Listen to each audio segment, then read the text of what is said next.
between Renato Moicano and Urijah Faber.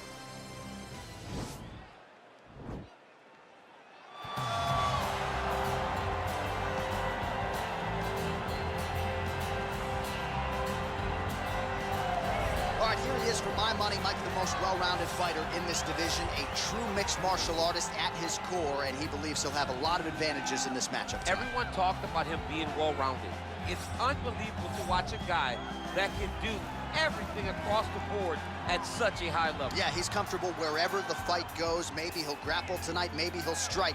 Makes him a hard guy to prepare for.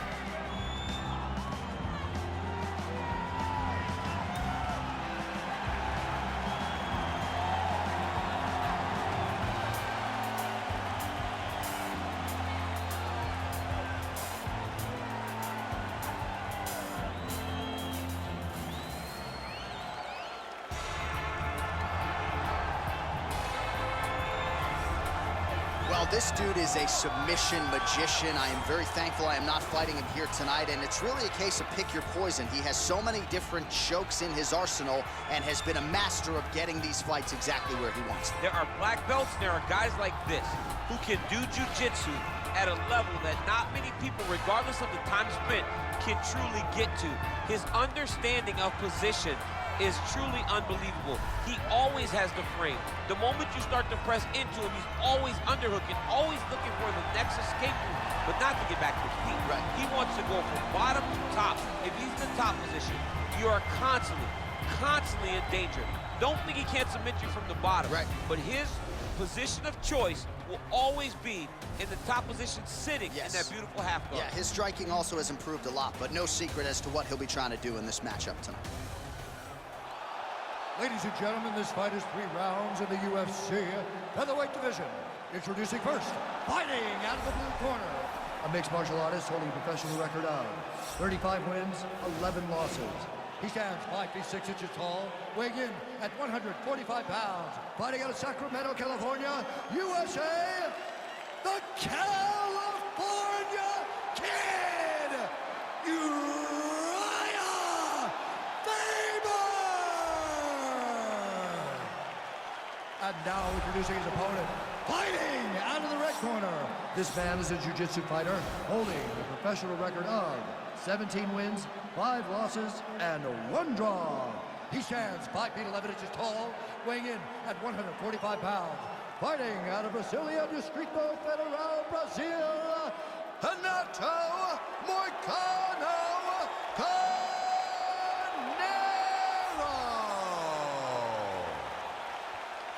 And when the action begins, our referee in charge of the octagon is Yves Levine. The veteran Yves Levine draws the assignment here. You ready?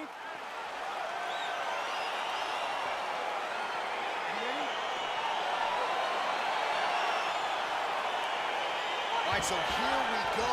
The weight and the height gives way to the action right here on one side. Maybe the division's most well-rounded fighter, taking on arguably the biggest submission threat in this division. Because he's such a great submission grappler, I believe that this is the most dangerous fight for him in the division. Wow. He needs to maintain his space, stay away from this guy at all costs, and force him to stand up with him. Well, we told you off the top he had the reach advantage, and you saw it right there with that punch. Connects with the right hand. Pretty good punch, that one. Nice right punch by this young man. Nice job by Faber defensively there. Timing his shots pretty well here early, DC. He's doing a great job of mixing things up, keeping busy, being very accurate. All right, he closes the distance, gets the single collar tie. Big punch lands over the top. How's he gonna follow this one? Left hand punch to the clinch. Oh, the master of the transition. Nice scramble. Oh, stuffs the takedown without issue. If your opponent has you in the clinch, pulling down on your head, landing punch after punch, you have got to clear that collar tie, reach back inside, and try to find space. Wow, what a head kick.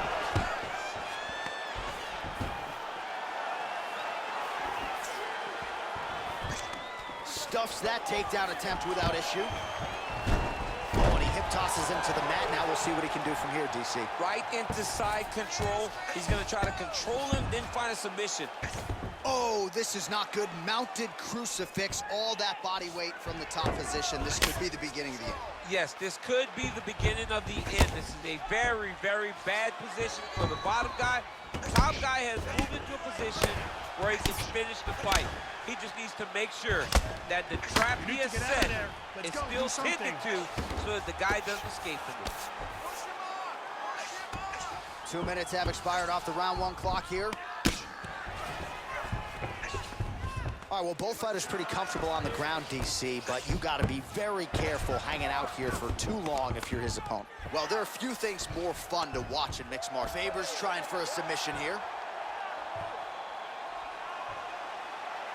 He's got his chin in, but now it's starting to slip under the neck. He might get a finish here.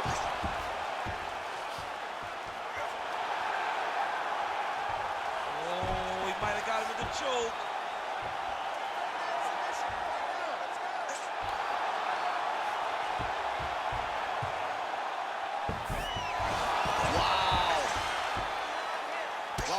To spend this much time on the bottom, but you can't fault him for his activity. Landing strikes here from the bottom.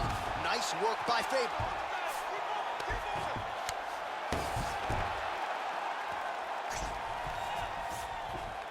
Let's go. I need you to posture and bomb on him. All right, bottom fighter here, maybe looking to hip escape, DC. Moicano's looking to pass out of the half guard and attain side control here, but unable to do so. Close guard. Faber's lower jaw now starting to show signs of swelling.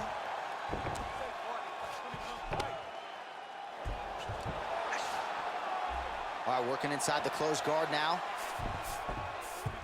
Oh, nice work from the bottom. Tags him with the punch. Oh, he postured up there, gained some valuable separation. And now the ground and pound starts. Oh, big punch lands. Ooh-wee! Ooh-wee, what a right hand by this young man. Huge knee lands in the clinch. Stuffs the takedown there. How good is his takedown defense? Faber's got the tie clinch. Let's see what he can do with it.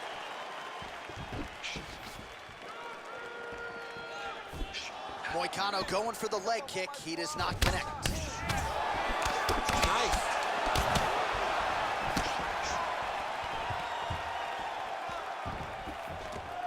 Single collar tie there. Big, powerful punch lands. Now he gets back to range. And that left hook landed on the button. Oh, beautiful jab there. It's one thing to have length. Of course, it's another to use it effectively. Beautiful job with that jab.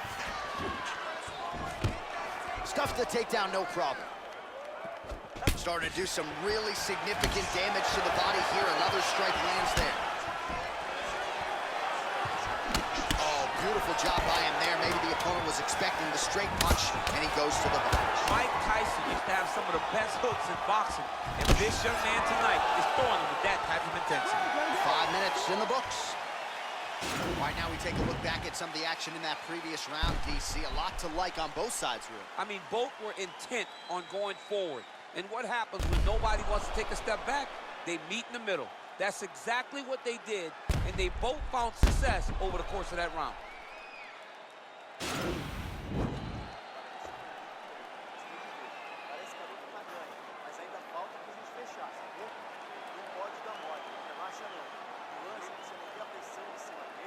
All right, DC, here we go as our next round gets underway. And if you like Muay Thai striking and if you like knees, that previous round was the one for you. He does such a phenomenal job of getting into position to find those knees, whether he has an underhook, whether he has a collar tie, whether he's in a tie clinch. He just finds positions to drive those knees into his opponent's body or his legs. Faber's got his head. Let's see if he can secure a guillotine choke here. He's attacking guillotine.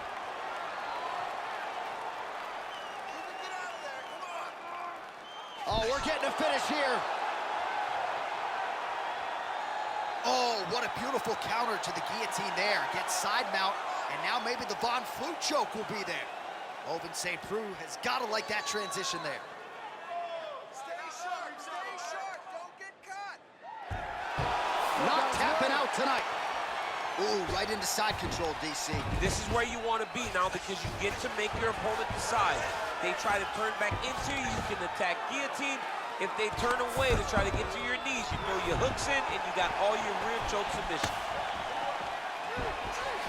Ooh, blocks the shot. And a nice job at least staying upright on that. And they separate. Wow, that right punch has been the money weapon for him tonight, and he landed it again there. If his opponent does not change something, he will continue to throw the strike until he makes it stop throwing. All right, he'll engage in a single collar tie. Oh, and he gets tagged. Nice combination there, and might not be a bad idea for the opposition to just tweak that head off the center. He was landing one before, now he's throwing everything in combination, and they're all landing. Man, striking class is in session. Beautiful punch there. Great job landing. What a damaging punch. So both fighters here continuing to try to get a more dominant position. Oh, wow, oh!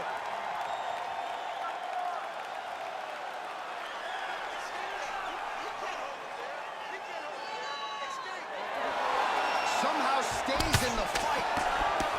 So a much different approach for him here in this second round. He was a little bit tentative in round one, a little bit of a feeling out process. Now he has clearly found his rhythm, found the range. We'll see if he can continue with more activity here in round two. Oh, nice job to land the straight punch there. Must be nice to have that kind of reach advantage, DC. I know you can't necessarily relate. Punch over the top. Faber's lower jaw is just nasty at this point. Really swollen in that area now. All right, so a near perfect entry there, and finally he gets his first takedown of the fight, and they say if at first you don't succeed, try again, was able to get him down. Persistence pays, and that's what we saw with this young man. Over and over, he shot for takedowns, he tried to mix it up, and he got defended. But eventually, he got it done. Now, what does he do with this top control? And he landed the right hand there. All right, so you got to be careful playing on the ground with this guy. You don't want to mess around for too long. 90 seconds now to go round two.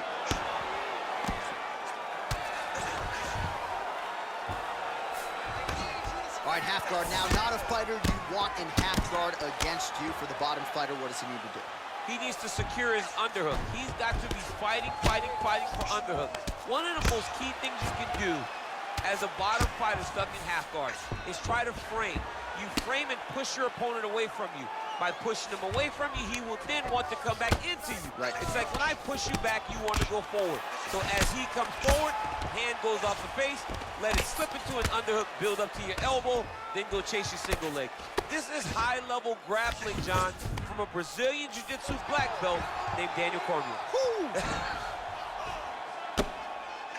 Crazy accuracy and efficiency with these ground and pound strikes here, and if you're the opponent, you got to intelligently defend or the referee's going to stop the Got to defend, but you can see him now starting to gain posture, and the intensity at which he's throwing these ground strikes is starting to improve. It's starting to elevate because he knows that he can get the finish. Man, how fun is this to watch as he continues to dole out damage with the ground and pound? Take it back to the days of guys like Mark Coleman, just beating people up in the ground and pound. This guy is a throwback fighter, and he's very fun to watch. Yeah, the Godfather would be proud. All right, looks like he's got a couple hooks in here, DC, and defensively, you better be careful. Your opponent struck you that last round. You need to be smarter. Technically, you're a better striker than he is. All right, a lot of highlights from which to choose over those previous 5 minutes, DC. Let's take a look at the replay. Yeah, and for all the good that he did in that round, it was the punching that really led to him really taking control of the fight. He did a great job finding his shot over and over again.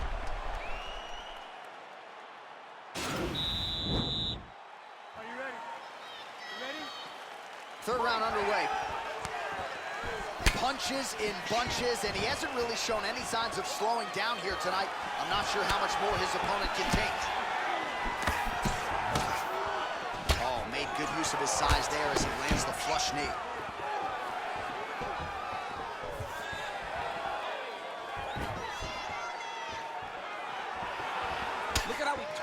hip over when he throws that kick. Takedown defense holds up. Whiffs on the elbow. And they separate.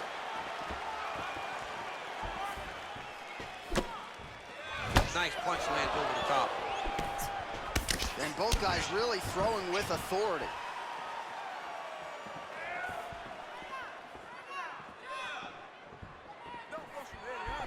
Well, we wondered earlier why there weren't as many body strikes. He's making up for lost time here. Shot to the body connects, and that bears watching. That's going to hurt this opponent. All right, he engages in the single collar tie. Look at him whip his hip into that kick. Big double leg level change.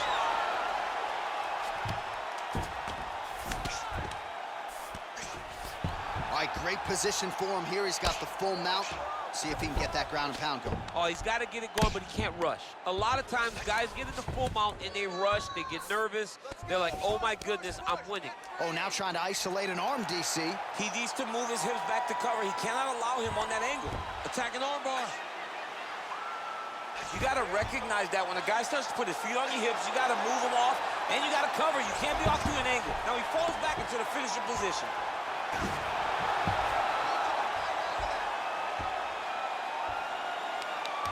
Oh, and that was a violent tap there, so he submits him with the arm bar. I mean, just steps ahead of the competition. Where you're playing checkers, he's playing chess in the ground fighting.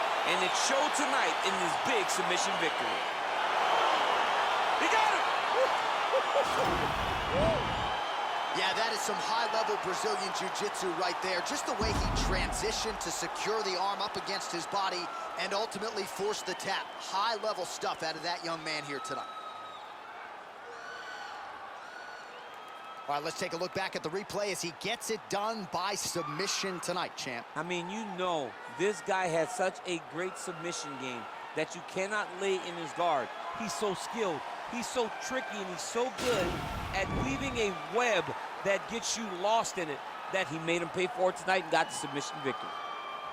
Ladies and gentlemen, referee Yves Lavigne has called a stop to this contest at 1 minute, 52 seconds of the third round. Declaring the winner by tap out due to an armbar, the California Kid, Urijah. All right, so what a performance by this young man here tonight as he gets the win by way of submission. He certainly put